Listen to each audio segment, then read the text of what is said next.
নতুন নতুন ভালোবাসার গল্প পেতে আমাদের ভয়েস অফ সুমন চ্যানেলটি সাবস্ক্রাইব করে পাশে থাকা বেল আইকনটি ক্লিক করুন। ধন্যবাদ।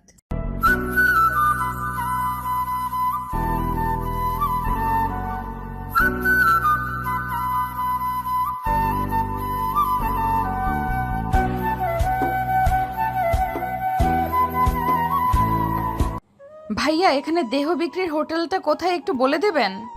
কথাটা শুনে বেশ অবাক হয়ে মেয়েটির দিকে তাকালো সোহান। মেয়েটির শরীরে রয়েছে সুন্নতি বোরকা আর মুখে হিজাব পরাতে চেহারাটা নূরের ন্যায় চমকাচ্ছে। এমন একটা মেয়ের মুখে হঠাৎ দেহ ব্যবসার কথা শুনে সোহানের একদম বিশ্বাসই হচ্ছিল না। খেয়াল করলো মেয়েটির চোখে জল। তার মানে মেয়েটি একটু আগে অনেক কান্নাকাটি করেছে। এত সুন্দর একটা মেয়ের চোখে মুখে ভয়ের চিহ্নটা সোহানের মনটাকে মোমের মতো গলিয়ে ফেলল। সোহান জানতো মেয়েটিকে এখন শান্ত করতে হবে, তারপর তাকে সব কিছু বোঝাতে হবে। আপনি সঠিক জায়গাতেই এসেছেন, তবে সেখানে যেতে হলে আপনাকে কিছু শর্ত মানতে হবে। হ্যাঁ ভাইয়া, আমি শর্ত মানতে রাজি আছি। বলুন কি করতে হবে আমাকে। তোমার নাম কি? ভাইয়া, আমার নাম চারু। শোনো চারু, এখানে হঠাৎ করে গেলে তোমার মৃত্যুর আশঙ্কা রয়েছে। জানোই তো, এখানে যারা আসে তারা একটু বেশি শক্তিশালী, তাই তোমাকে ট্রেনিং প্রাপ্ত হতে হবে। কথাটা শোনার পর থেকে চারু নামক মেয়েটা তার পাশে বসেই কাঁদতে শুরু করলো। সোহান বুঝতে পেরেছে মেয়েটির শরীর একদম পবিত্র, একে শুধু একটু যাচাই করে নিতে হবে। কিন্তু একে দেখে মনে হচ্ছে কথার দ্বারা বোঝানো সম্ভব না, তাই বুদ্ধিতে বোঝাতে হবে। চারুর পাশে গিয়ে সোহান চারুকে বলল, যারা নতুন কাজ করতে চায় তারাও সেখানে যেতে পারে, শুধু তাকে একটা আবেদনপত্র জমা দিতে হয়। কথাটা শুনে মুখ তুলে চারু সোহানের দিকে তাকালো। ভাইয়া, সেই আবেদনপত্র কোথায় পাওয়া যাবে? আমিও তোমাকে সেই পত্র দিতে পারবো, কারণ সেখানে আমার নিয়মিত যাওয়া আসা আছে। ভাইয়া, সেই পত্র আমাকে এনে দিতে পারবেন? তাহলে আপনি যা চান আমি তাই আপনাকে দেব। হ্যাঁ, তবে প্রথমত আমার সাথে তোমাকে কয়েকদিন থাকতে হবে, কারণ সেই ট্রেনিং আমি নিজেই দেই। কথাটা শুনে চারু বেশ ঘাবড়ে গেল। এই ছেলে ট্রেনিং দেয়, তাহলে ইনি তো বেশ খারাপ পর্যায়ের ছেলে। কিন্তু তার যেভাবে হোক না কেন তাকে পতিতালয়ে যেতে হবে। সমস্যা নাই, আমি আপনার সাথে রাত কাটাতে রাজি আছি। শুধু আপনি আমার আবেদনপত্রটা এনে দিন। ওই যে পাশে একটা হোটেল দেখা যাচ্ছে, সেখানে গিয়ে আমার কথা বলুন, তাহলে আপনাকে ওরা নিয়ে যাবে। কথা বলে সোহান চারুকে সেখানে যাবার জন্য পাঠিয়ে দিল। যাবার সময় চারু বলল, ভাইয়া, আপনাকে অনেক ধন্যবাদ। তবে আপনার নামটা বলেননি এখনো। আমার নাম সোহান, আর আমি আপনার পতিতালয় পাঠানোর দায়িত্বে আছি। কথাটি শেষ করে চারুকে হোটেলে পাঠিয়ে দিল সোহান। পাশের দোকান থেকে একটা বিয়ার নিয়ে বসে হাসতে লাগলো। তার জীবনে সে এই প্রথম কোনো মেয়েকে দেহ বিক্রির জন্য এত উত্তেজিত দেখেছে। চারুকে দেখে সে বুঝতে পেরেছে চারু এসব নিজ থেকে করছে না, নিশ্চয়ই এর পিছনে কোনো কারণ রয়েছে। এত সুন্দর একটা মেয়ে স্ব ইচ্ছাই তার দেহ বিক্রি করছে, অথচ সে নিজেই জানে না। পতিতালয় থেকে মেয়েরা সবসময় পালানোর চেষ্টা করে। চারুকে প্রথম দেখাতে তার ভালো লেগেছে। এখন তার একটাই উদ্দেশ্য, সেটি হলো চারুর মুখ থেকে পুরো ঘটনা শোনা। এদিকে চারু হোটেলে ঢুকছে আর ভাবছে পরপুরুষের সাথে এটাই তার প্রথম মিলন শুরু। পরক্ষণেই ভাবল, না না, সে তো আগে একজনের সাথে রাত কাটিয়েছে। হোটেলের লোকজন দেখে সে ভয় পেতে থাকলো। সোহান নামে ছেলেটি তার সাথে কিভাবে কি করবে এটা ভাবতে চারুর বুক ধরফর করে কাঁপছে। সে শুনেছে তাদের শরীরের বিনিময়ে টাকা দেওয়া হয়, তাহলে সোহান কি তাকে টাকা দিয়ে কিনে নিবে? ম্যানেজার এসে তাকে এক কোণায় বসতে বলল। চারু ভাবল হয়তো এই হোটেলের ছেলেদের দিয়েই তার ট্রেনিং দেওয়া হবে। চলুন এদের বিষয়ে কিছু জেনে নেওয়া যাক। সোহান হলো এই শহরের সবচেয়ে ধনবান আর ক্ষমতাশালী পরিবারের ছেলে। দেখতে যেমন সুন্দর, ঠিক হাতের কাজগুলো তেমনি। শহর থেকে কিভাবে অন্যায় কাজ বন্ধ করা যায় এটাই তার সব সময়ের ভাবনা। তবে সে বাজে ছেলেপেলেদের কাছে মাস্তান, আর ভালোদের কাছে তার মতো ভালো পোলা একটাও খুঁজে পাওয়া যাবে না। দোকান থেকে সোহান কয়েকটা কলা আর বিস্কিট কিনে পাশের ফুটপাতে গিয়ে একটা অসহায়ের পাশে খাবারগুলো রেখে হোটেলের দিকে রওনা দিল। তার চোখে কারোর কষ্ট একদম সহ্য হয় না। এদিকে হোটেলের এক কোণে চারু চুপচাপ বসে রয়েছে। তার চারপাশে কয়েকটা বাজে ছেলেরা তার প্রতি উকি দিচ্ছে, যার কারণে ভয় সে শেষ প্রান্তে বসে রয়েছে। তার একটাই চিন্তা, তার সাথে খারাপ আচরণ করার জন্য সেটা ভিডিও না করা হয়। সোহানকে তো দেখতে বেশ ভদ্র ছেলের মতোই দেখাচ্ছিল, কিন্তু সে যে মেয়েদের পতিতালয়ে পাঠানোর ট্রেনিং দেয় এটা চারু জানা ছিল না। সোহান হোটেলে ঢুকতেই হোটেল থেকে সব ছেলেরা ভয় পেয়ে বের হয়ে আসলো। সোহান চারুর সামনে 2 কাপ কফি রেখে পাশের চেয়ারে বসতে চারু কিছুটা ভয়ে আটকে উঠল। সোহান ভাইয়া, তাহলে এখন আমাকে কি করতে হবে? চারু, আমি একটু আগেই বসের সাথে কথা বলেছি। সে বলল সুন্দরী মেয়েরা নাকি টাকা বেশি পেলেই সেই ছেলের সাথে পালিয়ে যায়। তাই সুন্দরী মেয়ে নিতে হলে সব কিছু খুলে তাদেরকে বোঝাতে হবে। তাহলে ভাইয়া এত মানুষের সামনে কিভাবে জামা কাপড় খুলবো? ভাইয়া এত মানুষের ভেতরে কিভাবে জামা কাপড় খুলবো? কি জামা কাপড় খুলতে যাবেন কেন? আপনি তো নিজেই বললেন তাদের সব কিছু খুলে দেখাতে হবে। চারুর কথা শুনে সোহান কিছুক্ষণ চারুর দিকে তাকিয়ে থাকার পর খুব জোরে হাসতে শুরু করলো। পাশ থেকে জলের বোতলটা তার দিকে এগিয়ে দিল। চারু জলটুকু মুখে দিতেই, চারু, তোমাকে আমি ওই রকম খারাপ কিছু বলিনি। আমি জানতে চাইছি তোমার সাথে এমন কি ঘটেছে যেটার জন্য তুমি দেহ বিক্রি করবে? চারু সোহানের কথাই থমকে দাঁড়ালো। হঠাৎ এমন একটা প্রশ্ন শুনে তার ভিতরটা কেমন যেন একটা অস্থিরতার কাজ করছিল। তেমন কিছু না, আমার এটি পছন্দ হয়েছে তাই। তোমার পছন্দ হলে তো হবে না। আচ্ছা, এটা বলো তুমি কয়জনের সাথে রাত কাটিয়েছো? অনেকের সাথে। কতজন তোমাকে টাকার বিনিময়ে ভোগ করেছে? শত শত লোক। তোমার সাথে কি কখনো একসাথে একাধিক কেউ মিলন করেছে? এবারে কথাটা শুনে চারু আর কান্নাটা চেপে রাখতে পারল না। চুপচুপি কান্নাটা তার বেড়ে গেল। ভাবতেও পারিনি তাকে এভাবে এতটা নিচু হতে হবে। নিজের চোখ দুটো মুছে নিজেকে ঠিক করে নিল চারু। দেখুন, আপনি আমাকে এইভাবে অপমান করতে পারেন না। আমি যার সাথেই থাকি না কেন তাতে আপনার কি? তাহলে মিথ্যা বলছেন কেন? সত্যিটা বলুন। আপনার কাজ আমাকে ট্রেনিং দেওয়া, এর বেশি কিছু কেন জানতে চাইবেন? হুম, এটা আমাকে জানতেই হবে। আমি কখনো কাউকে বিনা কারণে তার পবিত্রতা নষ্ট করাতে পারি না। আমি ট্রেনিং নিতে রাজি, তবু কিছু বলতে পারবো না। সোহান হতাশ হয়ে অন্যদিকে মুখ ফিরিয়ে নিল। এত কিছু বলার পরও কেন মেয়েটি তার মিথ্যা কথাগুলো স্বীকার করছিল না? এবার তাকে একটু বেশি খারাপ হতে হবে। চারু, ধরো তোমাকে আমি কারোর সাথে পাঠালাম, তখন হঠাৎ তার সাথে যাবার পর তোমার কিছু হয়ে গেল, তখন আমার কি হবে? কতগুলো শুনে চারু কিছু বলছে না। তাকে আর কত অপমান সহ্য করতে হবে? এই ছেলেটা তাকে কেন এত প্রশ্ন করছে? চেয়ার থেকে উঠে গিয়ে একটা নীরব গাছের নিচে চলে গেল। চোখটা বন্ধ করে গাছের সাথে হেলান দিয়ে বসে রইল। সোহান চারুর পাশে গিয়ে তার মায়াবী মুখটা দেখতে লাগলো। মেয়েটা কেন এত মায়াবী? চুপ করে সে ওর পাশে বসে পড়ল। আপনি জানতে চান না আমি কেন এমন? তাহলে শুনুন ঘটনাটা। আমি চারু, এবার অনার্সে পড়াশোনা করছি। পিতাবিহীন একটা ছোট্ট পরিবারে আমার জন্ম। মাই হলো আমার সব। টিউশনির টাকা দিয়ে আমাদের কষ্টের সংসারটা খুব সুন্দরভাবেই কেটে যেত। কিন্তু কথায় আছে না, গরিবের ঘরে নুন আনতে পান্তা ফুরায়, ঠিক তেমনি একটা অসহ্য রোগ আমাকে বাঁচিয়ে রাখতে চায় না। আমার মাথায় প্রচণ্ড ব্যথা করে, সেটা কখনো সারাতে পারিনি। টাকা পয়সা নেই বলে কোনো হসপিটালেও যেতে পারিনি। কোনো রকম বাঁচার জন্য বাড়ির পাশের একটা দোকান থেকে 2 টাকার ব্যথার বড়ি কিনে খেতাম। কিন্তু সেই দোকানদার খুব খারাপ ছিল, সবসময় আমাকে খারাপ নজরে দেখতো। হঠাৎ কতগুলো বলতেই থেমে গেল সে। সোহান চারুর থেমে যাওয়াতে খেয়াল করলো মেয়েটি তার বুক ভিজিয়ে দিয়েছে। হাত দুটো সে নিজে ধরে রেখেছে। তার মনে হচ্ছিল মেয়েটি যেন তার কাছে অভিমান করছিল। রুমাল বের করে চারুর চোখ দুটো মুছে দিয়ে আবার তার বুকে রেখে দিল। তারপর কি হয়েছিল? হঠাৎ একদিন সন্ধ্যায় আমার মাথাটা প্রচণ্ড ব্যথায় কাতর হয়ে যায়। অনিচ্ছা সত্ত্বেও আমি ওই দোকানে চলে যাই। খুব ব্যথা করছিল, কিন্তু আমি তখন নিরুপায় ছিলাম। ধীরে ধীরে দোকানে গিয়ে দেখি দোকানটা একদম ফাঁকা। দোকানদার আমাকে দেখেই চোখ বড় বড় করে কি যে তাকাচ্ছিল, কিন্তু পরক্ষণে বলল তার কাছে নাকি ওষুধ নেই। আমার তখন মাথায় কাজ করছিল না। আমি তখন যে কোনো ব্যথা কমানোর ওষুধ চাইতেই সে বলল একটা ওষুধ আছে। আমি চাইলেই সে গ্লাসে মিশিয়ে দিল, কিন্তু সেটি খাবার পর হঠাৎ করেই আমি মাটিতে পড়ে বেহুশ হয়ে গেলাম। সোহান চারুর কথাগুলো শোনার পাশাপাশি তার চুলগুলো ঠিক করে রাখছিল। সে চারুর শরীরের কাঁপুনিটা টের পাচ্ছিল। এই শীতেও চারুর শরীরের প্রচণ্ড জ্বরের আভাস পাচ্ছিল। ফোলা ফোলা লাল দুটো চোখের দিকে তাকে আবার সে চারুর কথায় মনোযোগ দিল।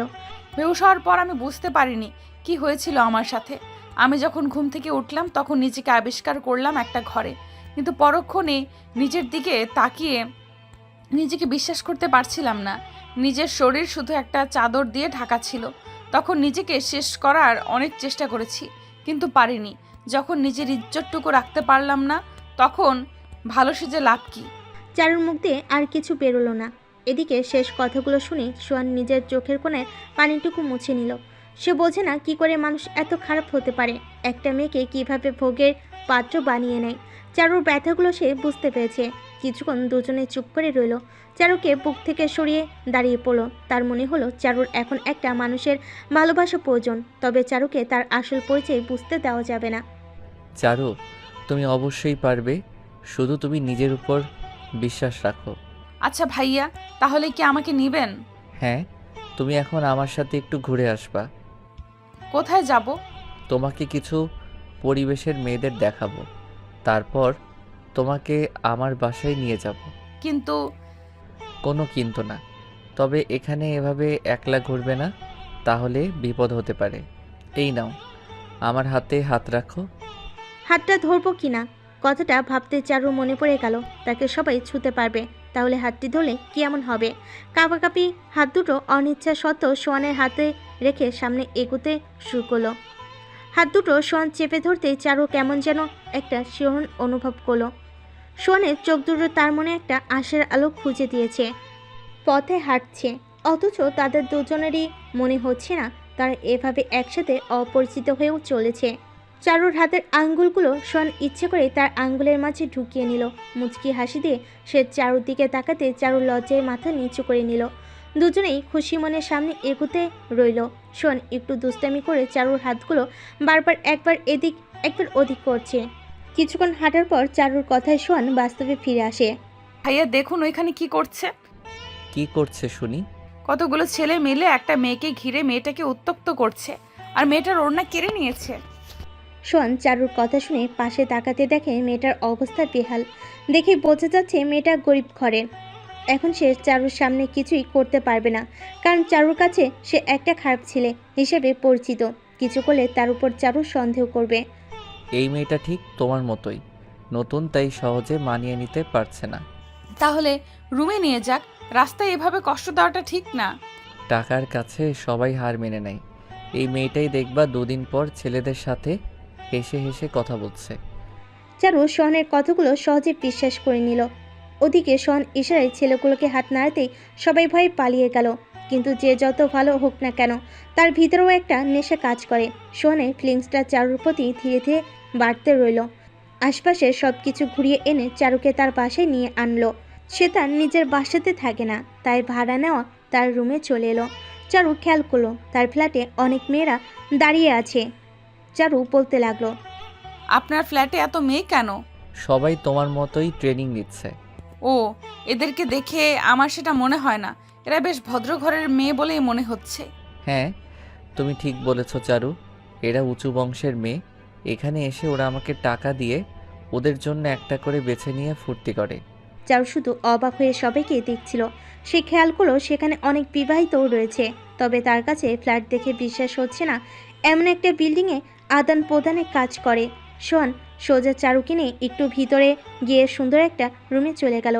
রুমটা অনেক সুন্দর জিনিসে সাজানো, যেটা চারু জীবনে কখনো দেখেনি। চারুর চারিদিকে এমন অবাকের মতো তাকিয়ে থাকতে দেখে সোহানের কেমন যেন লাগছিল। এত মেয়েকে ভালো করেছে, কিন্তু কখনো কোনো মেয়েকে খারাপ উদ্দেশ্যে স্পর্শ করেনি। চুপি চুপি চারুর পিছনে গিয়ে দাঁড়িয়ে পড়ল। পিছন থেকে চারুর কোমরটা আলতো করে দু হাত দিয়ে টেনে তার বুকে টেনে নিল। হঠাৎ সোহানের এমন আচরণ দেখে চারু বেশ ভীত হয়ে গেল। রুমে আনতে না আনতেই শুরু করে দিয়েছে। ইচ্ছে থাকা সত্ত্বেও ইচ্ছের বিরুদ্ধে সে নিজেকে মানিয়ে রাখলো। তাকে ভীত হলে চলবে না, তাকে খারাপ মেয়ে হতেই হবে। কিন্তু সোহানের স্পর্শটা তাকে কেমন যেন শিহরিত করছিল। হাতটা যখনই নাভির কাছে নিয়ে চারুর কোমরটা পুরোপুরি চেপে ধরে মুখটা গলার কাছে নিল। চারু আর তাকে নিয়ন্ত্রণ করতে পারছিল না। তার ভিতরে একটা জোরালো নিঃশ্বাস বইতে শুরু করলো। চোখটা নিমিষেই বন্ধ করে সোহানের পরম ছোঁয়াগুলো অনুভব করতে থাকলো। সোহান নিজেকে একদম দমিয়ে রাখতে পারছিল না। ছেড়ে দিতে চাইছে, কিন্তু তার হাত পাগুলো চারুকে ছাড়তেই চাইছে না। চারুকে এক টানে সে ঘুরিয়ে তার বুকে টেনে নিল। চুলগুলো দ্রুত খুলতেই সোহানের চোখ মুখ ঢেকে দিল। চারুর চোখের দিকে তাকিয়ে সে আর থাকতেই পারছিল না। এত সুন্দর একটা চেহারা কিভাবে তৈরি হয়েছে? চারুর মুখে টোল পড়েছে। মুখটা চারু ঠিক ঠোঁটের 1 ইঞ্চি দূরে রেখে চারুর নাকের নিচের তিলটা দেখছিল। হাতটা মুখে লাগাতে না চাইতেও হঠাৎ মুখটা শক্ত করে চেপে ধরে আলতো করে চারুর ঠোঁটটা চেপে ধরল। হঠাৎ কিছু একটা টানে এক ঝটকায় সে চারুকে ধাক্কা দিয়ে সরিয়ে দিল। শোন স্পষ্ট টের পেয়েছে। কিস করাতে চারু ভয়ে কাঁপছিল। যে মেয়ে তাকে এতটা বিশ্বাস করেছে, আর এখন তাকে ব্যবহার করা হচ্ছে। নিজের মাথায় হাত দিয়ে চিন্তার ভিতর পড়ে গেল। কিন্তু চারু কি ভাবলো? এভাবে ধাক্কা দেওয়াতে সে কি বুঝলো? বাবাটা শেষ না হতেই তার মনে হলো কেউ একজন আবারও তার ঠোঁটটা চেপে ধরেছে। চোখটা খুলতে পারছিল না, তবুও চোখটা খুলে চারুর চোখের দিকে তাকালো। এমন একটা পরিস্থিতিতে সোহান নিজেই ভয় পেয়ে গেল। সে চারুর চোখে স্পষ্ট জল দেখতে পেয়েছে। হঠাৎ করে চারুর কি হয়ে গেল? নাকি চারু তাকে সত্যি তার দেহটা ব্যবহার করতে দিবে? চারুর থেকে নিজেকে ছাড়িয়ে নিল। চারুর চোখের জলটা তার চোখটাই জল এনে দিল। সে রুমে আর থাকতে পারল না। নিজেকে খুব নিচু মনে হতে লাগলো চারুর কাছে। রুম থেকে বের হওয়ার সময় না তাকিয়েই বলল, তোমার ভিতর প্রচুর উত্তেজনা আছে, তবে এভাবে এত মায়াবীভাবে তাকানো যাবে না। আর চোখে জল আনলে কিন্তু তোমাকে ট্রেনিংয়ে রাখা যাবে না। সোহান কথাটা বলে উত্তরের আশায় দাঁড়িয়ে রইল, কিন্তু কোনো উত্তর না পেয়ে চলে যেতে। ভাইয়া একটু দাঁড়ান। কথাটা শোনা মাত্র সোহান দাঁড়িয়ে গেল। সে জানতো না এমন কি হয়েছে চারুর ভিতর, তবে চারুর কোনো কথাই তার কানে পৌঁছাতে সময় লাগে না। সে দাঁড়িয়ে থাকতেই চারু মুখটা উঁচু করে পকেট থেকে খুচরা 600 টাকা বের করে হাতে রেখে দিল। টাকাটা হাতে পেয়ে সে চারুর চোখের দিকে তাকালো। চারুর চোখ থেকে ফোঁটা ফোঁটা জল বেরোচ্ছে। হঠাৎ করে চারুর এমন আচরণে সে বেশ অবাক হয়ে পড়ল। চারু, আমাকে টাকা দিচ্ছ কেন?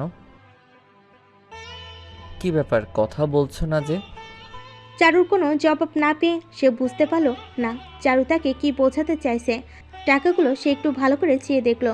টাকাটা একটু ভিজে গিয়েছে, যেটা দেখে তার বুঝতে বাকি রইল না চারু এই টাকাটা অনেক আগে হাতে রেখেছিল। কিন্তু টাকাগুলো কেন তাকে দেওয়া হলো? চারুর কাঁধে হাত রেখে জানার চেষ্টা করলো চারু বলছিল না। রেগে গিয়ে সে চারুকে ধমক দিয়ে কয়েকটা ঝাঁকুনি দিতে কান্না ভেজা কণ্ঠে তার গলা থেকে বেরিয়ে এলো, ভাইয়া আমি আজ 2 দিন কিছুই খাইনি, মাথা ব্যথাটাও শুরু করেছে। আমার কাছে আপনাকে দেবার মতো কিছুই নেই। এই টাকাগুলো সেদিন দুজনের থেকে টিউশনি করে পেয়েছি। এর চেয়ে আর 1 টাকাও বেশি দেওয়ার ক্ষমতা আমার নেই। আপনি যদি চান তাহলে আপনাকে আমি সব দিব, শুধু আপনি আমাকে এখানে থাকতে দিন। এখন আর সোহান রুমে নেই। সে রাস্তায় চলে এসেছে। এই শীতেও তার গা গরমে ভিজে যাচ্ছে। তার হাত পাগুলো এখনো কাঁপছে। একটা মেয়ে কিভাবে এতটা কষ্ট ভোগ করতে পারে সে ভাবতেও পারেনি। 600 টাকা দিয়ে মেয়েটি কি করত? চোখ থেকে জলটা মুছে নিল। তার সেই দৃশ্যটা একদম ভাবতে ইচ্ছে করছিল না। যখন চারু টাকাগুলো দিয়ে তার পা জাপটে ধরে কাঁদতে কাঁদতে কথাগুলো বলল, তাহলে কি এরা সোহানের সেই দৃশ্যটা একদম ভাবতে ইচ্ছে করছিল না। যখন টাকাগুলো দিয়ে চারু তার পা দুটি জাপতে ধরে কাঁদতে থাকলো, তাহলে কি এরা গরিব বলে সবসময় এদেরকে হেনস্থা হতে হবে?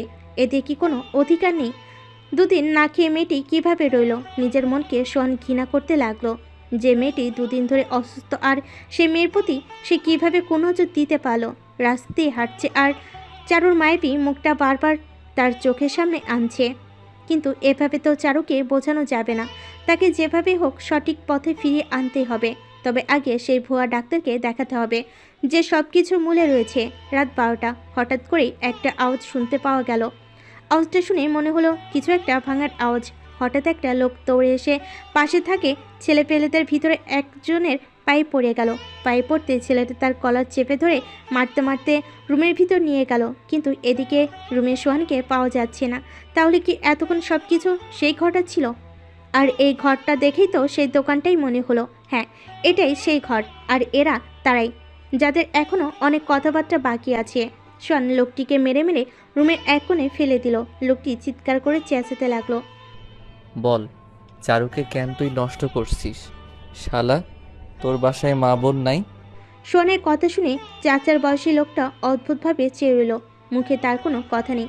এতক্ষণে লোকটি বুঝতে পারল তাকে কেন এত অত্যাচার করা হচ্ছিল। ইতিমধ্যে লোকটি একটা মেয়েকে তার সামনে আনলো। সোহান গিয়ে সে মেয়ের ওড়নাটা সরিয়ে জামার এক অংশ ছিঁড়ে নিল, যেটা লোকটির বাবা হয়ে আর সহ্য করতে পারল না। চিৎকার করে কাঁদতে কাঁদতে বলল, বাবা, তোমার পায়ের ধরি, তুমি আমার মেয়ের সাথে এমন করো না। আমি তোমাকে সব কিছু বলছি, শুধু আমার মেয়েটাকে ছেড়ে দাও। কথাগুলো শুনে মেয়েটিকে সেখান থেকে সরিয়ে নেওয়া হলো। সোহান লোকটির বুকের পর পা রেখে, বল কেন চারুর সাথে এমন করলি? বাবা, এর জন্য আমাকে মাফ করে দাও, কিন্তু বিশ্বাস করো আমি মেয়েটার শরীরে কোনো পাপের চিহ্ন লাগাইনি। তাহলে আমি ঘুমের ওষুধ দিতেই মেয়েটা ঘুমিয়ে পড়ার পর আমি মেয়েটাকে বিছানায় রেখে দেই। নিজের মেয়েকে মিথ্যা বলে ওর শরীর থেকে বোরকাটা খুলে ঢেকে রাখতে বলি। আমার একটু কাজ ছিল তাই দোকানে ফিরতে দেরি হয়েছিল, আর যখন ফিরে আসলাম তখন দেখি মেয়েটা আর নেই। বিশ্বাস করুন, মেয়েটাকে আমি স্পর্শও করি নাই। কথাগুলো শোনা মাত্র সোহান লোকটির বুক থেকে পাটা সরিয়ে নিয়ে পথের দিকে রওনা দিল। সে লোকটির কথা শুনে হাসবে না কাঁদবে সেটা একদম ভেবে পাচ্ছে না। খুশির আকারটা তার চোখে মুখে ভাসছে। বাসায় ফিরে এসেছে আর এখন সে চারুর রুমের সামনে দাঁড়িয়ে আছে, হাতে খাবারের প্যাকেট করা আর কাঁধে রয়েছে কিছু কাপড়। দরজা করা নাড়তেই চারু দরজা খুলে ফেলল। চারুকে জোরবশত সেগুলো দিয়ে সে রুমটা নিজে থেকে আটকে দিয়ে চলে এলো। মেয়েটাকে খুব তাড়াতাড়ি দুঃখ বেদনার জগৎ থেকে ফিরিয়ে আনতে হবে। হঠাৎ রাতটা কেটে চারিদিকে আজানের সুর শোনা যাচ্ছে, আর এদিকে চারুর রুমটাতে কে যেন খটখট করে ধাক্কা দিচ্ছে। চারু তাড়াতাড়ি উঠে গিয়ে রুমটা খুলতে দেখে সোহান পাঞ্জাবি গায়ে তার সামনে দাঁড়িয়ে রয়েছে। ভাইয়া, আপনি এখানে? চারু, এভাবে এত অলস হলে চলবে না তো।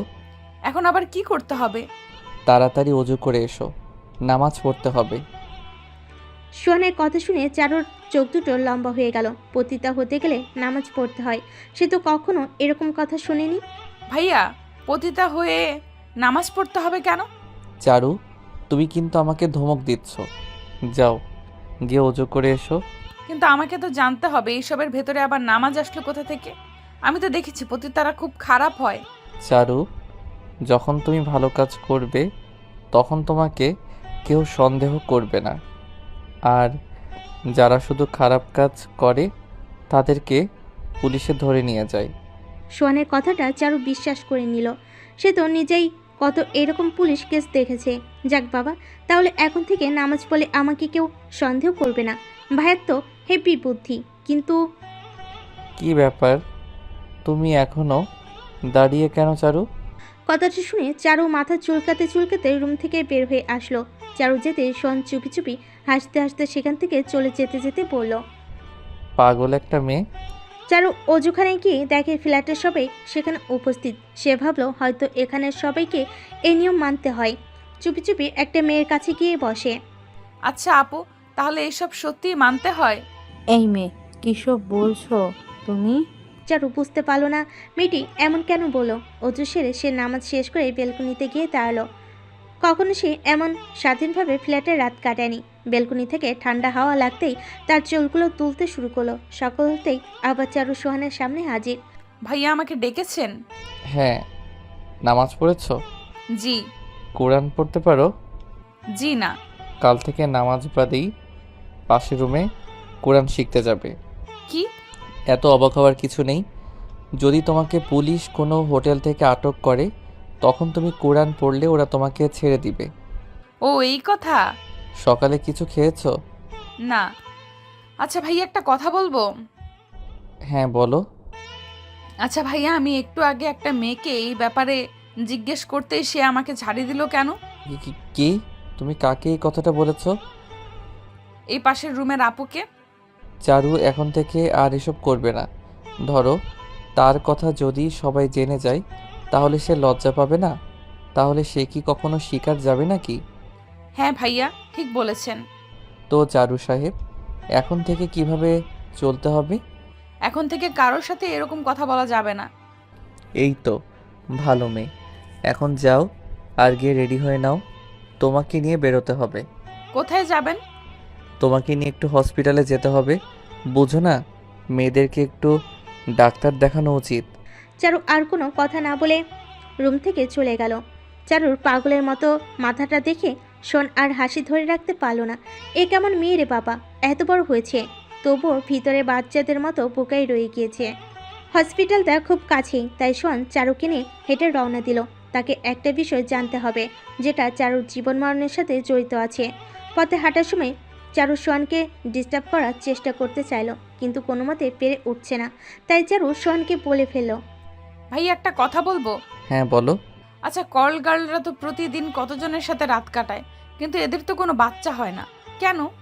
চারুর এই কথাটা শুনে সোহানের মাথাটা ভনভন করে উঠল। চারুর দিকে সে হাপলার মতো তাকিয়ে রইল। এখন সে চারুকে কি জবাব দিবে? এই মেয়েকে কে বোঝাবে? বাবা, এসব ভাবতে নেই।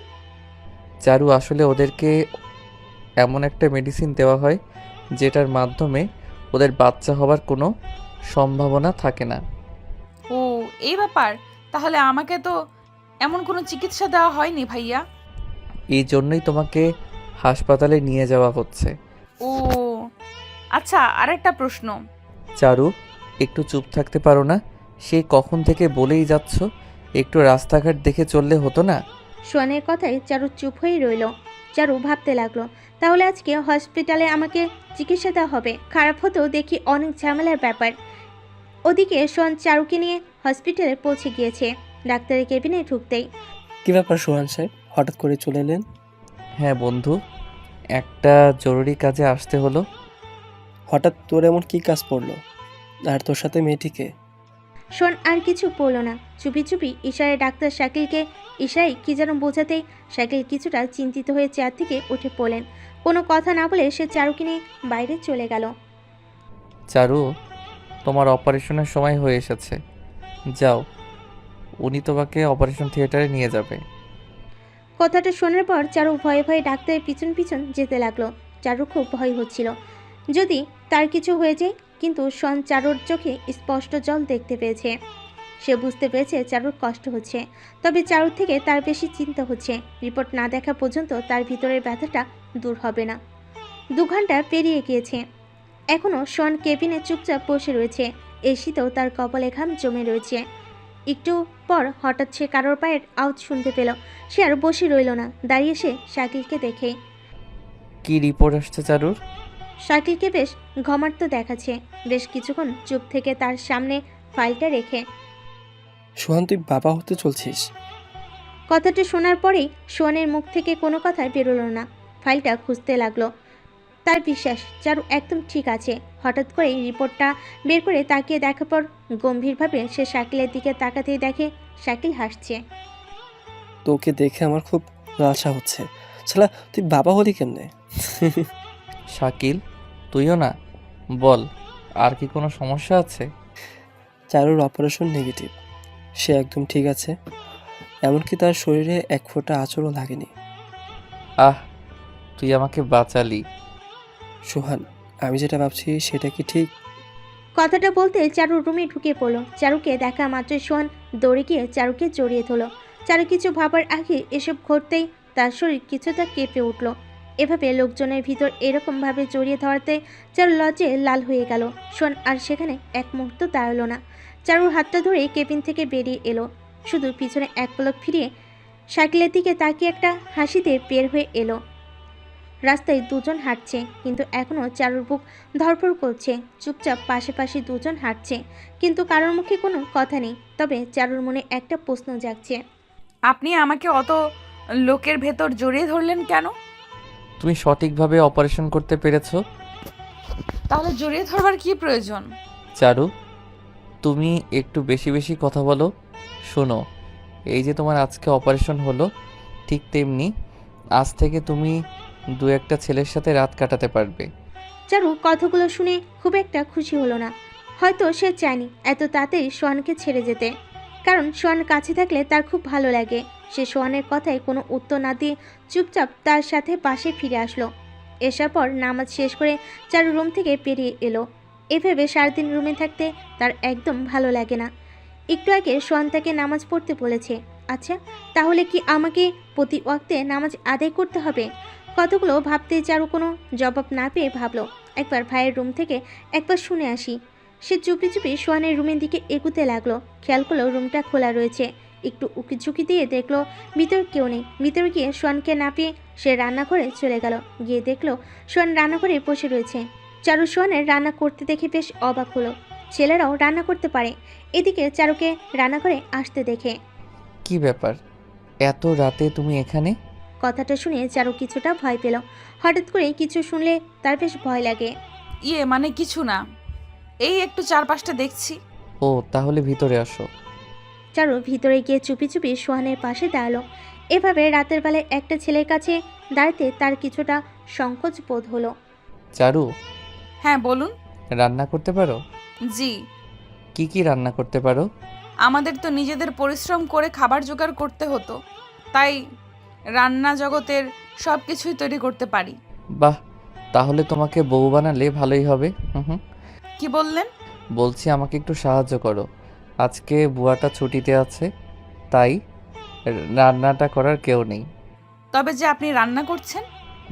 বাইরের খাবার আমার ততটা ভালো লাগে না, তাই সব সময় এই বিষয়টা মাথায় রেখে রাঁধুনি হয়ে গিয়েছি। হ্যাঁ, সব ঠিক আছে, তবে আপনি তরকারিতে কিন্তু ওইটা লবণের জায়গায় চিনি ঢালছেন। কথাটা শুনে সোহান কোটার দিকে তাকিয়ে একটু মুখে দিতেই দেখে চারুর কথাটা একদম সঠিক। কি করবে আর, কি বা বলার আছে তার। মানে এই তোমাকে যাচাই করছিলাম যে তুমি বুঝতে পারো না কি। হ্যাঁ, আমি আসার আগে থেকেই তো আপনার হাতের কৌটাটা দেখছি। তাহলে আপনি স্বপ্নের ভেতর আমাকে যাচাই করছিলেন বুঝি? দরেকে আর কিছু বলতে পারলো না সোহান। চুপি চুপি সেখান থেকে সরে পড়লো। কিন্তু রান্নার জিনিসের ডয়ের সামনে বোতলের গায়ে তো লবণ লেখা ছিল। তার মানে রাঁধুনি তার থেকে কি একটা লুকিয়ে রাখে। কিন্তু চারুর কাছে তো লজ্জাটা শেষ করেই ফেলেছে। চারুদিকে তাকাতে খেয়াল করলো চারু এখনও মিটিমিটি করে হাসছে। কি আর করবে, শালা চিনি, তুই আমারে কুড়িয়ে দিলি নুন। মনে মনে বলতে কথাগুলো বলতে বলতে লজ্জায় রুম থেকে বেরিয়ে গেল সোহান। রাতের খাবার খেতে বসে সোহান আর কিছু বলতে পারল না। রান্নাটার কোনো তুলনাই হয় না। এমন একটা মেয়ে যদি তার সবসময় রাঁধুনি হয়ে থাকতো তাহলে কতই না ভালো হতো। খাবারগুলো খেয়ে দুজনেই ঘুমানোর জন্য নিজেদের রুমে চলে গেল। রাতটা এভাবেই দুজনের কেটে যেতে লাগলো। দেখতে দেখতে 3 দিন পার হয়ে গেল। রাত ঠিক 2টা বাজে। হঠাৎ চারুর রুমে দরজায় কে যেন ঠকঠক করতে লাগলো। এত রাতে কে তার দরজার সামনে এসে তাকে ডাকবে। চারুর মুহূর্তে গলাটা শুকিয়ে গেল। শুনতে সোহান বলেছিল তাকে নাকি সকালে কিছু কাজ করতে হবে। তাহলে কি রাত না হতেই কেউ চলে এসেছে? কতগুলো ভাবছে আর চুপি চুপি দরজার দিকে এগোচ্ছে। খুলবে কি খুলবে না এসব ভাবতে ভাবতেই দরজাটা খুলে ফেল। ভাইয়া, আপনি এত রাতে? চারু, তাড়াতাড়ি রেডি হয়ে নাও। এত রাতে আবার কি মহাকাজ পড়লো যে এই শীতে উঠতে হবে? কথাগুলো বলতে রুমের বাল্বরা জ্বালিয়ে দিল চারু। চুলগুলো এলোমেলো হয়ে তার কাঁধ থেকে নেমে পড়েছে। রাতের এমন দৃশ্য দেখে সোহান কি করবে বুঝতে পারছে না। ঠোঁটগুলো এত গোলাপি যে লিপস্টিকেরই তার কোনো প্রয়োজন পড়ে না। শরীরে একটা রেশমি কালারের পোশাক, সব মিলে তার কেমন যেন একটা অনুভূতি তৈরি হলো। হঠাৎ চারুটাকে সে বাস্তবে ফিরে এলো। এই যে ভাইয়া, এভাবে চুপ হয়ে আছেন কেন? তাড়াতাড়ি সব কিছু খুলে ফেলো। কি? সরি বলছি যে, তাড়াতাড়ি পোশাক পাল্টে নাও। ভাইয়া, আপনি মাঝে মাঝে এমনভাবে কথাগুলো বলেন মনে হয় আপনি যেন আগে থেকেই সেগুলো মুখস্থ করে আসেন না। কিন্তু কি? এই ঠান্ডায় এমন কি কাজ পড়লো? যাও তাড়াতাড়ি অজু করে আসো। ভাইয়া, বুঝি না, নষ্ট হতে এসবের কি দরকার? বেশি কথা নয়, তোমাকে রাত জাগতে শিখতে হবে, তাই তোমার জন্য এটি খুব দরকার। ঠিক আছে, কিন্তু আমাকে তো খারাপ কিছু ট্রেনিং দেওয়া হচ্ছে না। পতিতালয় বেশিরভাগ দাড়িওয়ালাই যায়। যখন তোমাকে তারা প্রশ্ন করবে তখন যাতে তুমি সহজেই উত্তর দিতে পারো, সেজন্য এই কাজটা তোমাকে করতে হবে। ও, এই জন্যই ভাবি হুজুরটা এত বাটপার হয় কেন। যখন বুঝতে পেরেছো তখন আর দাঁড়িয়ে থাকার কোনো দরকার নেই। তাহলে ওই যে লোকজন বলে জামা কাপড় আর কত কিছু খুলে ফেলে, এইসব বিষয়ে কখন শেখাবেন? এবারের কথাটা শুনে সোহান কিছুক্ষণ নীরবতা পালন করতে থাকলো। সে এই মেয়েকে কিভাবে বোঝাবে যে চারু, তুমি এখনো বাচ্চা, তোমাকে দিয়ে এসব একদম হবে না। চারু, যদি তোমাকে ক্লাস 5-এ পড়ার সময় 10ম শ্রেণীর প্রশ্ন দেওয়া হয় তাহলে তুমি কি করবে? আমি তো তখন সেটা পারবো না, কারণ আমার পড়াশোনা তখন অনেক বাকি। ঠিক তেমনি তোমাকে যদি একবারে শেষ প্রান্তের ট্রেনিং দেওয়া হয় তাহলে তুমি সেটা নিতে পারবে না। কথাটা শোনাই চারু ভীষণ লজ্জা পেল। সে নিজের মাথায় আঘাত করে নিজেকেই বলতে লাগলো, চারু, তুই একটা গাধা। তুই কেন নিজে নিজেকে ছোট করছিস? সোহান কথাগুলো বলে চলে যাবার জন্য অগ্রসর হতেই ভাইয়া, নামাজটা না হয় পড়ে নিব, তবে কালকের কাজটা যদি আজকে একটু দেখিয়ে দিতেন। কি মেয়ে এটা, কেন উতলা হয় এই মেয়েটা? সোহান ইচ্ছে করে আবারও চারুর কাছে ফিরে গিয়ে ঠিক আছে, তবে চুপচাপ দাঁড়িয়ে থাকবে, আর কোনো কথা বলবে না, কেমন? ঠিক আছে। সোহান এবার চারু কিছুটা কাছে চলে আসলো। এতে রাতে চাতু এমন পরিস্থিতিতে কিছুটা ভড়কে গেল। চারু সরে যাবার আগে নিমিষে চারুর গোলাপি ঠোঁট দুটো আলতো করে চেপে ধরল। চারুর সাথে সাথে সোহানের থেকে নিজেকে ছাড়িয়ে নিতেই সোহান চারুকে পিছন থেকে আবার আটকে ধরল। ছিছি ভাইয়া, এটা কি করছেন? প্লিজ আমাকে কিছু করবেন না। একদম চুপ করে থাকবে, আমি যেটা করব সেটা একদম মনোযোগ দিয়ে শিখবে। চারু হঠাৎ করে জোরাজোরি বন্ধ করে ফেলো। পিছন ফিরে সে সোহানের চোখে চোখ রাখলো। দুজনের মাঝেই কেমন যেন একটা ভালোবাসা কাজ করছিল। চারু সোহানের ভিতর অতলেই হারিয়ে যেতে থাকলো। তার চোখে মুখে লজ্জার স্পষ্ট সাপ ফুটে উঠেছে। বুকের ভিতরটা কেমন যেন ধরফড় করছে।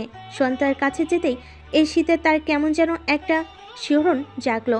সোহান যখন তার কাঁধে দুটো হাত রাখলো তখন সে বুঝতে পারছিল কেন সোহান তাকে সব কিছু ধীরে ধীরে শেখাচ্ছিল। চোখটা তার হঠাৎ করেই বন্ধ হয়ে আসতে লাগলো। কিছুক্ষণ পর সোহানের নিঃশ্বাসটা তার নাকের কাছে অনুভব করলো। আলতো করে তার ঠোঁটটা সোহান চেপে ধরতে তার ভিতরে একটা জোরালো নিঃশ্বাস বয়ে গেল। তার মনে হলো সে এর আগে কখনো এমন অনুভূতি টের পায়নি। ঠান্ডা ঠোঁটের স্পর্শটা তার কথাগুলো বন্ধ করে দিয়েছে। সে বুঝতে পেরেছে এটা কোনো শেখানোর ট্রেনিং না, এটা তার ভালোবাসার একটা অংশ। কিছুক্ষণ পর চারুকে সোহান নিজে থেকে ছাড়িয়ে নিল। চারুর ঠোঁটগুলো থরথর করে কাঁপছিল। সে বুঝতে পেরেছে জীবনের প্রথম কোনো স্পর্শ কতটা ভুলিয়ে দিতে পারে সবাইকে। চোখ দুটো বন্ধ করে চুপ করে দাঁড়িয়ে রইল। হঠাৎ তার কানের পাশে কে যেন পড়ল। চারু, এটা কোনো ট্রেনিং ছিল না, এটা ছিল আমাদের ভালোবাসার একটা মুহূর্ত। কথাগুলো শোনা মাত্র চারুর ঠোঁটগুলোতে হাসির রেখা ফুটে উঠল। কিন্তু কথাগুলো একটু ভালোভাবে বোঝার পর চারুর চোখটা বড় বড় করে চারিদিকে তাকিয়ে সোহানকে খুঁজতে লাগলো। কি তার সাথে চালাকি, ট্রেনিংয়ের নাম করে তাকে ব্যবহার করা? কিন্তু চারু চারপাশে কাউকে দেখতে পেল না। মনে মনে বলতে লাগলো, কিপটে বদমাইশ ছেলে কোথাকার! যখন এত ভালোবাসার শখ তখন আমাকে বললেই পারতি। পরক্ষণে সে আবার হেসে উঠল। যেভাবেই হোক না কেন প্রকাশ্যে ভালোবাসার চেয়ে চুপি চুপি প্রেম বিনিময়টাই ভালো। আর যাই হোক, ছেলেটা খারাপ হলেও বেশ রোমান্টিক। হয়তো এই জন্য ছেলেটা এত ফেমাস। তবে একটু পাগল টাইপের। তবে সেটা কোনো সমস্যা না। পাগল ছেলেরাই একটু বেশি রোমান্টিক হয়। তাই শুধু ভালোবাসাটা পাগলামির মাঝে নিজের করে নেয়। হাসতে হাসতে সে ওখানেই বসে পড়ল। আর যাই হোক না কেন সে এইটুকু বুঝতে পেরেছে যে সোহান তাকে অনেকটাই ভালোবেসে ফেলেছে। আর সে নিজেই তো সেই ছেলেটাকে ভালোবাসে। অজুখানা থেকে এসে ফুলের জায়নামাজ পেরে নিল। বোরকাটা পরে আয়নার সামনে থেকে জায়নামাজের দিকে অগ্রসর হতে লাগলো। তাকে আজকে এই ছেলেটাকে পাবার জন্য এই খোদার কাছে মিনতি করতে হবে। এত রাতে আগে কখনো ওঠার অভ্যাস নেই, তাই নামাজ শেষ করে সে বিছানায় গিয়ে ঘুমিয়ে পড়ল। সকাল হতেই হঠাৎ চারুর চোখে রোদ লাগতেই তার চোখ দুটো খুলে গেল। তাকাতে দেখে সোহান তার কাছে হাজির। এখনো ঘুমিয়ে আছো? ঘড়িতে কত বাজে সেটা দেখেছো? আপনি একটু সাড়া দিলেই উঠে যেতাম। তো বলুন, এখন আমাকে কি করতে হবে? আজকে তোমাকে পতিতালয় ভ্রমণ করতে নিয়ে যাব। কি সত্যি আমাকে সেখানে নিয়ে যাওয়া হবে? হ্যাঁ, তুমি ঘুম থেকে উঠে দেখো একটা কাপড় রাখা আছে, সেটা পরে বাইরে চলে এসো। কথাটা বলে সোহান রুম থেকে বের হয়ে গেল। চারুর মন খুশিতে ভরে গেল। তার ইচ্ছেটা আজকে পূরণ হতে যাচ্ছে। টেবিলের উপর তাকিয়ে দেখে তার জন্য একটা পোশাক রাখা আছে। প্যাকেট থেকে পোশাক বের করে বুঝতে পারছে না এটা কিভাবে পরিধান করে। পাশে খেয়াল করে দেখলো তার জন্য সোহান ব্যবস্থা করে রেখেছে। পোশাকটা পরে আয়নার সামনে যেতে সে নিজের মুখ নিজেই ঢেকে নিল। এটা কি? তার শরীরের প্রায় অংশই দেখা যাচ্ছে। নিজেকে তার খুব খারাপ লাগছিল, কিন্তু সোহান পড়তে বলেছে বিধে সে সেটাই পরে বাইরে বের হয়ে এলো। চুপি চুপি চারু গাড়ির ভিতরে বসে নিজেকে আড়াল করার চেষ্টা করছে। সোহান চারুর এমন কাণ্ড দেখে মুচকি মুচকি হাসি দিচ্ছে। সোহান জানে চারু একবার যেখানে যাবার পর আর ভুলেও এরকম পরিকল্পনা করবে না। তবে চারুকে দেখতে বেশ হয়েছে, কিন্তু চারুর দিকে তাকাতে পারছে না। চুপচাপ হাসিটা থামিয়ে রেখে গাড়িটা নিয়ে রওনা দিল পতিতালয়ের গেটে। সোহান গাড়িটা থামাতে চারপাশের ছেলেপেলেগুলো কিছু একটা আঁচ করতে পেরে চুপচাপ এক কোণে গিয়ে দাঁড়িয়ে রইল। গাড়ি থেকে সোহান নামতেই খেয়াল করলো চারপাশটা একদম ফাঁকা। সে পিছনে তাকাতে দেখে তার পিছনে 15টা গাড়ি দাঁড়ানো। সোহান একটা হাসি দিয়ে চুপচাপ ভিতরে চলে গেল। চারু গাড়ি থেকে নামছে আর চারপাশটা বারবার দেখছে। মনে মনে বলতে লাগলো, ছি কি বিচ্ছিরি পোশাক, ওড়নাটাও নেই, কোমর আর হাঁটু। এভাবে বের হয়ে থাকলে লোকজন আমাকে দেখে কি ভাববে? গেটের ভিতরে যেতেই চারুর চোখ দুটো বড় হয়ে গেল। কিসব হচ্ছে এখানে? যে যেখানে পারছে সেখানে কিসব আজে বাজে কাজ করছে। পাশের রুম থেকে আওয়াজ আসতে চারু এক চিৎকার দিয়ে দৌড়ে দূরে চলে এলো। চারিদিকে মেয়েদের গায়ে তার থেকেও বিচ্ছির পোশাক। কেউ কেউ আবার নিজের ছেলেদেরকে ধরে নিয়ে যাচ্ছে। হঠাৎ তার এক পাশে নজর যেতেই কিছুটা এগিয়ে গিয়ে রুমে একটু উকি দিতে এক ঝটকায় মাটিতে পড়ে গেল। এখানে কি করা হচ্ছে মেয়েদের সাথে? চারুর পাশে মেয়েটাকে হঠাৎ করে কয়েকটা ছেলে এসে উঁচু করে নিয়ে চলে গেল। মেয়েটা অনেক চেষ্টা করে নিজেকে বাঁচাতে পারলো না। তার মানে একটা প্রশ্ন জাগলো, তার পাশ থেকে মেয়েটাকে নিয়ে গেল, কিন্তু তাকে কেন কেউ কিছু বলল না? কথাটা ভাবতেই হঠাৎ তার বুকের দিকে খেয়াল করতেই দেখে একটা কার্ড লাগানো। চারু একটু খেয়াল করে লক্ষ্য করে দেখে সেখানে একটা পুলিশ লাইসেন্স কার্ড লাগানো। চারিদিকে এমন অবস্থা দেখে চারপাশটা তার কাছে আধারের মতো লাগছিল। পাশে একটা গেট থেকে দেখে একটা উলঙ্গ মেয়েকে কয়েকজন ধরে আবার নিয়ে যাওয়া হচ্ছে। চারু বুঝতে বাকি রইল না মেয়েটাকে এখানে পাচার করা হয়েছে। এক দৌড়ে চারু বাইরে পেরিয়ে গাড়িতে উঠে পড়ল। গাড়িটার সেখানে এক মুহূর্ত দাঁড়ালো না, সোজা বাসের সামনে থেমে গেল। গাড়ি থেকে চারু নেমে দৌড়ে রুমে চলে গেল। সোহান বুঝতে পেরেছে চারু সবটুকুই বুঝে নিয়েছে। সে জানতো চারুকে পুরো বোঝানোর দরকার নেই, সেজন্য চারুকে শুধু পতিতালয়ের কেনাবেচার জায়গাটাই দেখিয়েছে, আসল ভোগের জায়গাটা তাকে দেখায়নি।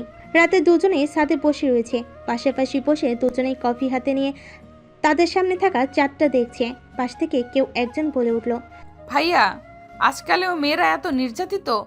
এটাই সমাজের সবচেয়ে বড় সমস্যা, যেটার বিরুদ্ধে রুখে দাঁড়ানোর জন্য কোনো পদক্ষেপ নেওয়া হয় না। ভাইয়া, একটা কথা বলবো? হ্যাঁ বলো। আপনি এই পেশায় কতদিন আছেন? প্রায় 10 বছর। আপনি তো অনেক মেয়েকে সেখানে পাঠান, কখনো কারোর প্রতি আপনার মায়া লাগেনি? কথাটা শুনে শনি কিছুক্ষণ নীরব রইল। একটা মেয়ে যদি তার নিজের জীবন নিজে থেকে বিপদের দিকে ঠেলে দেয়, তখন আমার কিছু করার থাকে না। যদি কেউ কখনো আমাকে বলতো, ভাইয়া আমি এসব পথে যাব না, তাহলে তাকে তক্ষুনি ছেড়ে দিতাম। কিন্তু জানি না এসব মেয়েরা কখনো সে পথ থেকে আর ফিরে আসতে চায় না। ভাইয়া, এইটার জন্য কি শুধু আমাদেরকেই দায়ী করলে ঠিক হবে? চারু, তোমাকে একটা প্রশ্ন করব। হ্যাঁ করেন।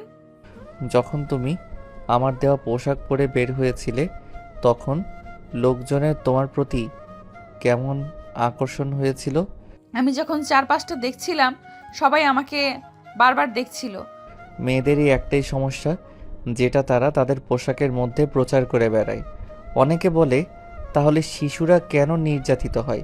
আসলে এই কথাটার কোনো ভিত্তিই নেই, কারণ খারাপ কাজ মানে খারাপ। যেটা তুমি ওদেরকে দেখাচ্ছ সেটা তারা তোমার থেকে নিতে না পেরে শিশুদের উপর প্রভাব ফেলছে। সবাই তাদের নিয়তির শিকার। তো আজকের কাহিনীর পর তোমার ডিসিশন কি হলো? সেটা এখনো ভাবিনি। আচ্ছা, আমাকে আর কতক্ষণ থাকতে হবে এখানে? কথাটা শুনে সোহান কিছুটা গম্ভীর হয়ে গেল। তার ভিতর কি চলছে সেটা সে নিজেও বুঝতে পারছে না। মেয়েটাকে তার কথাটা বোঝাতে পারছে না। সোহান চারুর পাশে গিয়ে চারুর হাতটা ধরে। চারু, আকাশের ওই চাঁদটা দেখছো? জি। এই চাঁদকে আমরা রাতের সবচেয়ে সৌন্দর্য ভাবি, কিন্তু এই চাঁদের সুন্দর প্রতিভাটা কোথা থেকে আসে? সেটা আসে সূর্য আছে সেটার জন্য। আর ঠিক তেমনি একটা মানুষের জন্য দরকার আর একটা হাত, যেটা তাকে বাঁচতে শেখাবে আর তার হাত দুটো সব সময় ধরে রাখবে। কথাগুলো চারুর ভিতরে শিহরিত হতে শুরু করলো। চারুর চোখে চোখ রেখে দাঁড়িয়ে পড়ল সোহান। সে চারুর চোখে কিছু একটা লক্ষ্য করে তাকালো। হয়তো আজ দুজনেরই কিছু একটা ফিল হচ্ছে। চারু হাত দুটো উঁচু করে। এই হাত দুটো দেখছো? এটা তুমি তোমার ইচ্ছাতে সব দিকেই নিতে পারবে। ঠিক তেমনি সেখানে যাওয়াটা তোমার উপর নির্ভর করবে, শুধু একটু বুদ্ধি দিয়ে ভেবে দেখো। কথাটা বলে পাশ থেকে সোহান হেঁটে হেঁটে চলে গেল। কথাগুলো চারুর কানে বাজতে লাগলো। সে কিভাবে বোঝাবে, সোহান আমি শুধু তোমাকেই চাই। রাতের ঠান্ডা হাওয়াটা তার শরীরে লাগছে, শরীরটা তার বারবার কাঁপুনিতে উঠছে। হাত দুটো গুটিয়ে সে রুমে গিয়ে বালিশে মাথা রাখলো। আজকে তাকে আর বসে থাকলে হবে না। এই কয়দিনে সে সোহানকে যে ভালোবেসে ফেলেছে, তার ভালোবাসার কথাগুলো কালকে তাকে জানাতেই হবে। রাতটা গভীর হয়ে এসেছে। চারু ভাবতে ভাবতে ঘুমিয়ে পড়েছে, আর সোহান চুপটি করে সোফায় ঘুমিয়ে রয়েছে। রাতের এই সময়গুলো তার সোফাতে কাটাতে ভালো লাগে। সকাল হতে চারু ঘুম থেকে উঠে পড়ল।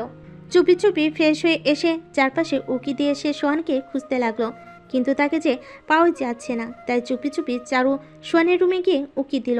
রুমের ভিতর তাকিয়ে দেখলো কেউ নেই। সে চুপি চুপি রুমের ভিতর প্রবেশ করলো। রুমে যেতে সে বেশ অবাক হলো। বাহ, রুমটা তো বেশ সুন্দর। চারপাশটা ঘুরে ঘুরে দেখতে দেখতে হঠাৎ তার টেবিলের ওপর নজর পড়লো। টেবিলের ওপর রাখা আছে বিভিন্ন ধরনের বই আর বিভিন্ন গুরুত্বপূর্ণ কিছু কাগজ। চারু সেখান থেকে একটা কাগজ ওঠাতেই খেয়াল করলো সেটা তার নামে রেজিস্টার আছে।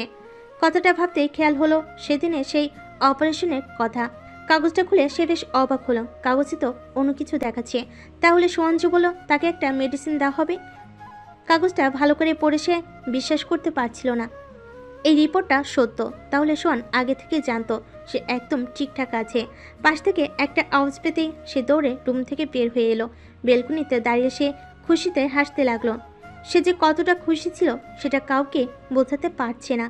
এখন তার নিজেকে বলতে ইচ্ছে করছিল, চারু তুই পারবি, আজ তোকে কথাটা বলতেই হবে। রুমে এসে সুন্দর করে একটা চিঠি লিখলো। সে এখন বুঝতে পারছে সোহান কেন তাকে কখনো একলা চায়নি। চিঠিটা হাতে নিয়ে বাইরে যেতেই দেখে সোহান দাঁড়িয়ে আছে। সে এক দৌড়ে গিয়ে সোহানের বুকে ঝাঁপিয়ে পড়লো। আরে আরে চারু, তুমি এসব কি করছো? আমার জড়িয়ে ধরতে ইচ্ছে করতেছে তাই জড়িয়ে ধরেছি, আপনি একদম চুপচাপ দাঁড়িয়ে থাকুন। কিন্তু এভাবে ঝাঁপিয়ে পড়ার কারণটা তো বলবে।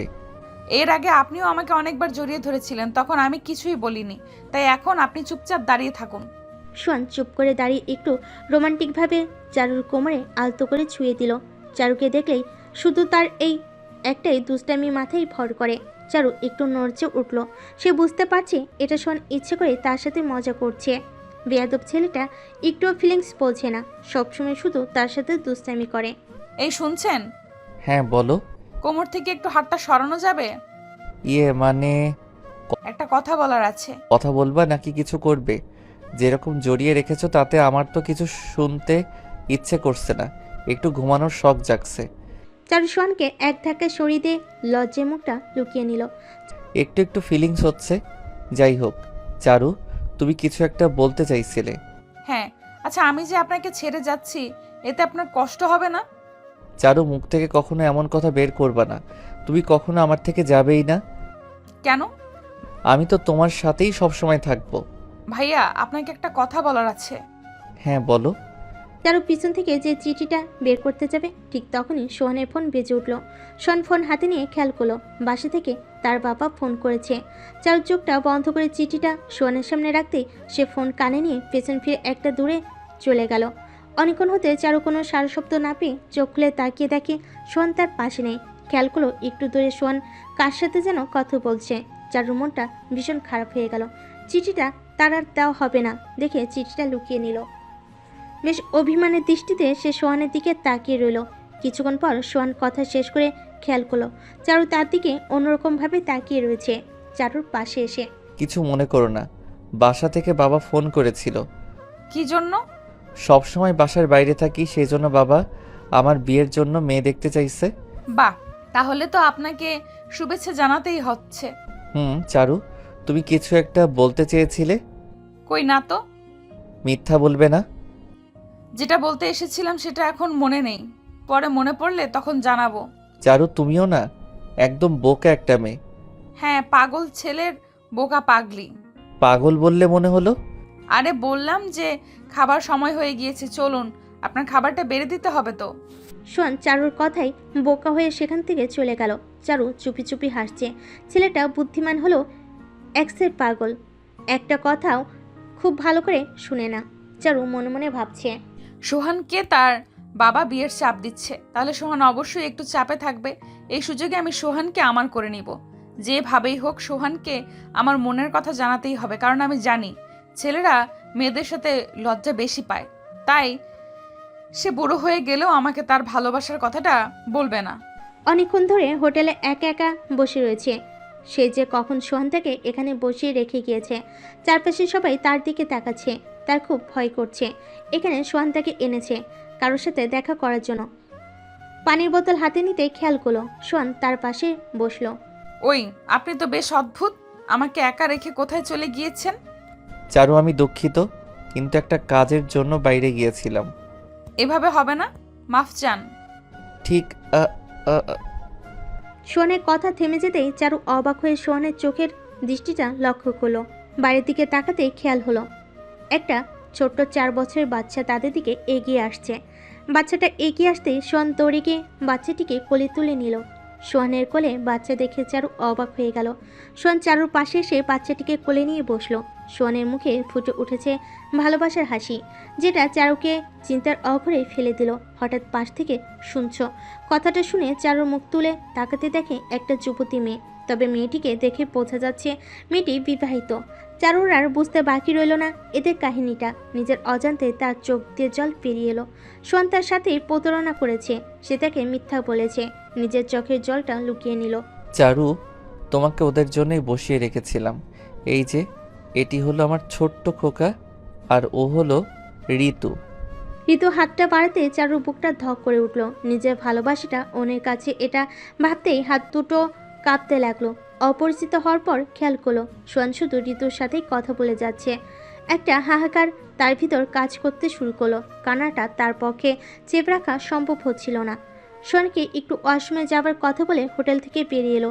চুপ করে একটা ফাঁকা জায়গা দিয়ে সে হাঁটছে। টপ টপ করে তার চোখ থেকে জল পড়ছে। নিজেকে তার খুব অসহায় মনে হচ্ছিল। গরিব বলে সোহান তার সাথে এতটা নোংরামি করতে পারলো। একটা মেয়েকে বিয়ে করে আরেকটা মেয়ের দিকে লালসার হাত বাড়িয়ে দিল। রাস্তার লোকজন হয়তো তাকে পাগল ভাবছে, কিন্তু চারু ঠিক করে নিয়েছে আর সে এখানে থাকবে না। একটা প্রতারকের সাথে সে কিছুতেই থাকতে পারে না। কান্না করতে করতে সে নিজের বাড়িতে ফিরে যাবার জন্য রওনা দিতে আরম্ভ করলো। এদিকে সোহান চারুর জন্য অপেক্ষা করে না পেয়ে বেশ চিন্তায় পড়ে গেল। সে চারুর ভিতর কিছু একটার আন্দাজ করতে পেরেছে। চারুর রুমে ঢুকে সব কিছু গুছিয়ে নিল। নিজের গা থেকে সোহানের দেওয়া শাড়িটা খুলে ফেল। একটা প্রতারকের শাড়ি তার শরীরটাকে নোংরা করে দিবে। নিজের সব কিছু চারু ব্যাগে ভরে টেবিলের উপরে রেখে দিল। চোখটা মুছে সোহানের রুমে চলে গেল। তার সেই চিঠিটা টুকরো টুকরো করে ছিঁড়ে সোহানের ডায়েরির উপরে রেখে দিল। ডয় থেকে তার অপারেশনের রিপোর্টটা বের করে নিল। রিপোর্টটা খুলে বুকে জড়িয়ে ধরল। সোহানকে সে একটা ধন্যবাদ জানালো। প্রতারণা করলো, তাকে সে সঠিক পথে ফেরাতে পেরেছে, নিজেকে পবিত্র রাখতে শিখিয়েছে, একটা মৃত্যুর হাত থেকে তাকে বাঁচিয়েছে। সে আর একটুও সোহানের রুমে দাঁড়ালো না। চুপটি করে নিজের রুম থেকে ব্যাগটা নিয়ে রুমটা আটকে দিল।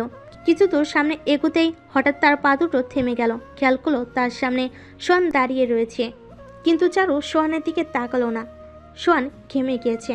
সারাটা পথ হয়তো দৌড়ে এসেছে, সেজন্য এই ঠান্ডার ভিতর তার কপালটা ঘেমে গিয়েছে। চারুকে দেখে দৌড়ে সে চারুর কাছে চলে গেল। চারুর দিকে তাকিয়ে দেখে চারু কান্না করছে। চারুর কাঁধে সোহান হাত রেখে। আমাকে না জানিয়ে হঠাৎ হোটেল থেকে চলে এলে কেন? আর তুমি এভাবে কাঁদছই বা কেন? কি হলো, কিছু বলছো না যে? কেউ কি তোমাকে মেরেছে? চারু কোনো আওয়াজ না পেয়ে সোহান চারুর মুখটা উঁচু করতে ঠাস ঠাস করে সোহান নীরবে মুখে হাত দিয়ে দাঁড়িয়ে রইল। সে ভাবতেই পারছে না চারু কেন তার গায়ে হাত তুলল। ওই মেয়েটাকে আনতে পারেননি? যান গিয়ে আপনার বউ আর বাচ্চাটাকে আদর করুন। আপনার লজ্জা করে না একটা বাচ্চা থাকতে অন্য একটা মেয়ের সুযোগ নিতে? কথাগুলো বলে ধাক্কা দিয়ে সোহানকে সরিয়ে দিল। বাইরে যেতেই হঠাৎ পিছন থেকে সোহান চারুর হাতটা চেপে ধরল। সোহানের চোখ দুটো জলে টলমলো করছে।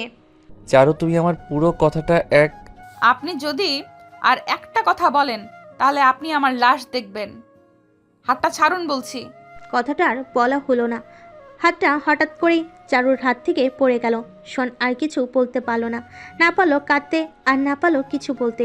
এদিকে চারু কান্না করতে করতে চলে গেল। অন্যদিকে সোহান চুপচাপ রুমে চলে গেল। দুজনের ভিতরেই রয়ে গেল তাদের লুকানো কথাগুলো। হয়তো এরা আশা করেনি আর তাদের কোনোদিন দেখা হবে। সোহানকে আর সেদিনের পর কোথাও দেখা যায়নি। চারিদিকে সব কিছু চুপচাপভাবে ঘটে চলেছে। কেউ আর বাইরে কখনো একটা ছেলেকে দেখতেই পায় না। ধীরে ধীরে চারিদিকে আবার সেই পুরোনো খারাপ কাজগুলো শুরু হয়ে গিয়েছে। সবাই তখন শুধু একজনের পথের দিকে তাকিয়ে থাকে, কিন্তু তাকে যে আর দেখা যায় না। ছেলেটা কি তাহলে আগের মতো নেই, নাকি অনেক আগেই সবার থেকে বিদায় নিয়ে কোন এক একাকিত্বের দূরের দেশে পাড়ি জমিয়েছে। কুয়াশা বেশ ঘন হয়ে গিয়েছে। এই ঠান্ডাটা হয়তো গরিবের জন্য খুব বেদনাদায়ক। একটা মেয়ে কাঁপতে কাঁপতে বাজারের দিকে এগুচ্ছে। শরীরে রয়েছে হালকা একটা কাপড়। শরীর দেখে মনে হচ্ছে কয়েকদিন পেটে কিচ্ছু পড়েনি। চোখের নিচটা কালো রঙে ছেপে গিয়েছে। এক একা চুপি চুপি মেয়েটাকে ধীরে ধীরে বাজারের ভিতর ঢুকতে দেখা যাচ্ছে। বাজারে এক প্রান্তে চলে গেল মেয়েটা। মনে হচ্ছে মেয়েটার কাছে টাকা নেই, তাই নষ্ট সবজির দিকে তার পা দুটো এগুতে দেখা যাচ্ছে। সবজির দোকানে গিয়ে কিছু সবজি নিয়ে আপড়ে হেঁটে চলো। মুখ দুটো শুকনো হয়ে গিয়েছে, ঠোঁট দুটো ফেটে এক কাট, চোখে একটা চশমা দেখা যাচ্ছে। হঠাৎ হাঁটার পথে কে যেন মেয়েটির গায়ে একটা চাদর জড়িয়ে দিল। পাশ থেকে কে যেন বলে উঠল, এই তুমি চারু না? কথাটা শুনে মেয়েটি দাঁড়িয়ে পড়ল। পাশ থেকে চারু তাকাতে খেয়াল করলো মেয়েটি আর কেউ না, মেয়েটি ঋতু। পাশেই রয়েছে ঋতুর ছেলে। চারু একটা মুচকি হাসি দিয়ে ঋতুর ছেলেকে কোলে তুলে নিল। ঋতু, তোমাদের ছেলেটা অনেক সুন্দর হয়েছে। তুমি হঠাৎ এই শীতের ভিতর এভাবে পাগলের মতো কোথায় যাচ্ছ? এই তো বাসার দিকে। সেদিন তোমাকে আর দেখতে না পেয়ে খুব খারাপ লেগেছিল। তুমি না অনেক ভাগ্যবান সোহানের মতো একটা ছেলেকে পেয়ে। তো তুমি একা কেন? সোহান কোথায়? সোহান? ওর তো তোমার সাথে থাকার কথা। চারু, তুমি এসব কি বলছো? সোহান কেন আমার সাথে থাকবে? এবারে কথাটা শুনে চারু থেমে গেল। তুমি সোহানের বিবাহিত বউ না? কি সব বাজে কথা বলছো? সোহান তো আমার খুব ভালো বন্ধু। ঋতুর কথা শুনে চারু অবাক হয়ে যায়। 1 বছর পরেও কথাটা শুনে চারু চমকে উঠল। তাহলে যে সেদিন ও তোমার বাচ্চাটাকে কোলে নিয়ে বাবা বলল? চারু, তুমিও না?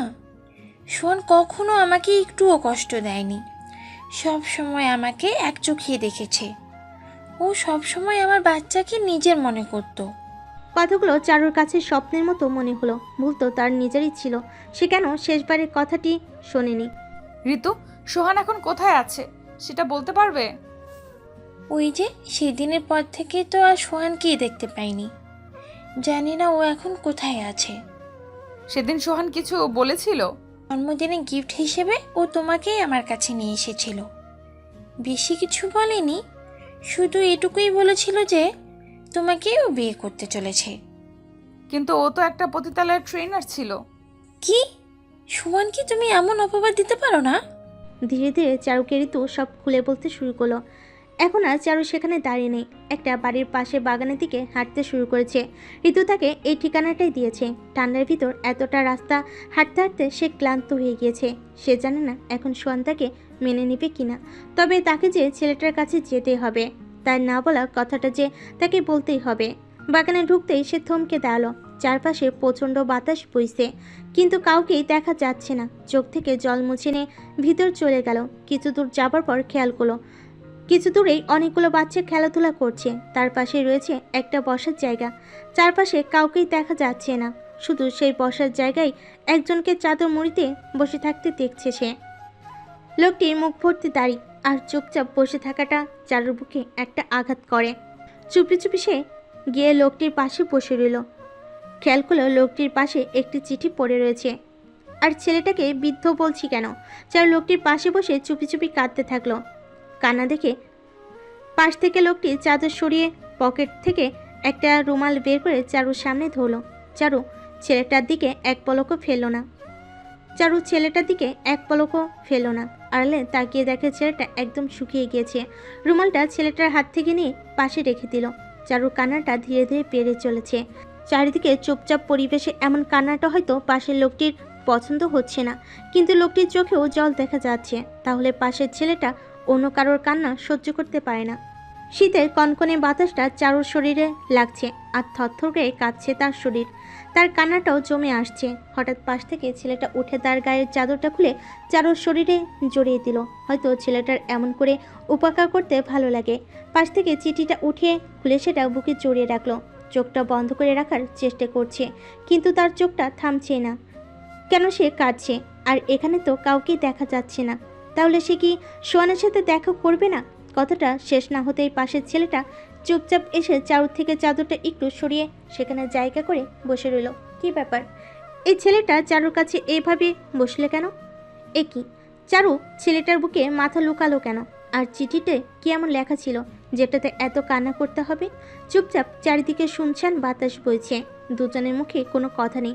চারু চুপি চুপি কান্না করছে।